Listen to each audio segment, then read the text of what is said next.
Okay, so this looks long, but I think it is just a multiple choice. So we just need to draw and describe the Lewis structure for oxygen. And then out of the multiple choice, we need to pick how many bonds are to the oxygen and how many valence electrons or lone pairs it has. And the same for part 2, we need to draw the Lewis structure for carbon disulfide and then pick the option that most pertains to our molecule. Okay, so let's write the Lewis structure for oxygen first. And we first need to calculate the total number of electrons we expect for this structure. So oxygen has 6 valence electrons, and since there are 2 oxygen atoms bonded together, we should have 12 electrons in total. So first let's draw a single bonded oxygen to another oxygen. And if we were to make both of these oxygens have a full octet, then you see we have more electrons than we need. So this particular molecule would have 14 electrons. But if we were to form a double bond, then this would give us our 12 electron count. And if we were to calculate formal charge, so let me write down the equation for formal charge, which is the number of valence electrons minus the number of non-bonding electrons minus the number of bonding electrons divided by 2. And if we did it for one of the oxygen atoms, oxygen has 6 valence electrons. The number of non-bonding electrons is 4. So this is from the lone pairs on the oxygen. And since there's a double bond and there are 2 electrons participating in each bond, then we have a total of 4 bonding electrons that we divide by 2, and both of the oxygens are neutral. So we know that we drew the Lewis structure correctly. So now if we look at our options, option 1, there's a single bond between the oxygen and 6 around each oxygen, so that is incorrect. As we said earlier, since this would be like a peroxide. And there is a double bond between the oxygen atoms and 4 electrons around each oxygen. Okay, so this solution is correct. So it's therefore B. And now we need to draw the Lewis structure for carbon disulfide. That was A. B is carbon disulfide. So again, let's calculate the total number of valence electrons. Carbon has 4, and sulfur has 6. And since there are 2 sulfur atoms, we can multiply this by 2. And if we were to add these values up, we get a total of 16 valence electrons for carbon disulfide.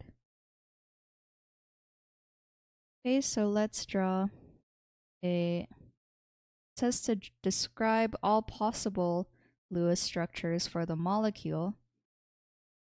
So let's just draw the neutral one. So we can have a carbon that is first bonded to the 2 sulfurs. But notice that carbon doesn't have a full octet yet. So then if we were to draw 2 double bonds between the sulfurs, and count how many electrons we've drawn so far, then we only have 8 out of the 16 in this structure. So for the remaining 8, we can put them as lone pairs on our sulfur atoms.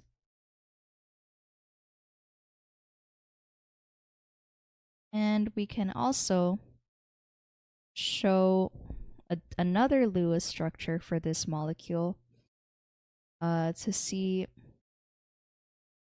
what would happen if we were to form a triple bond between one of the sulfurs and the carbon. So if we were to bring these electrons down, then these electrons can move onto this carbon, and we can form a resonance structure that has a triple bonded sulfur to the carbon and then a single bonded sulfur at the end.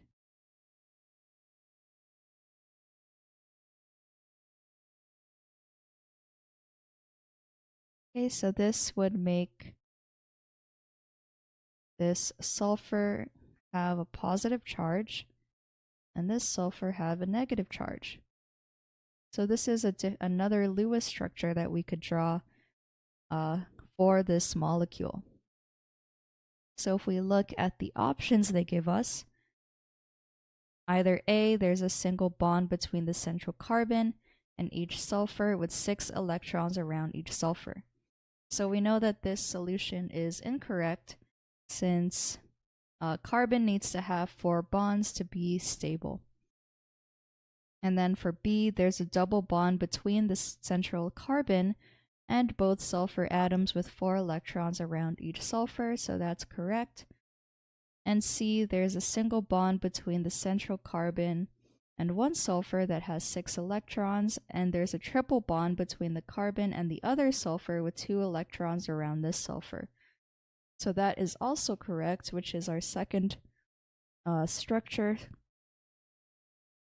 So the answer is part B, choice B and C.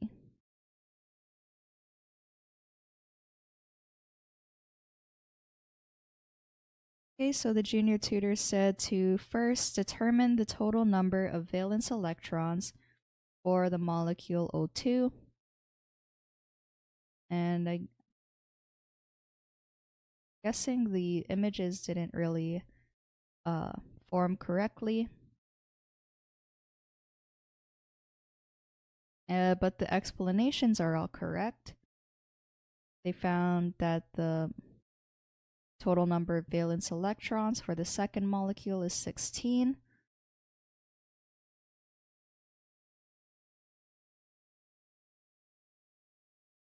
And they also showed the second structure as well.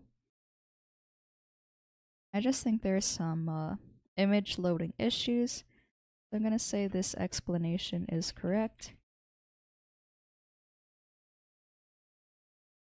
However, some images may not have loaded properly.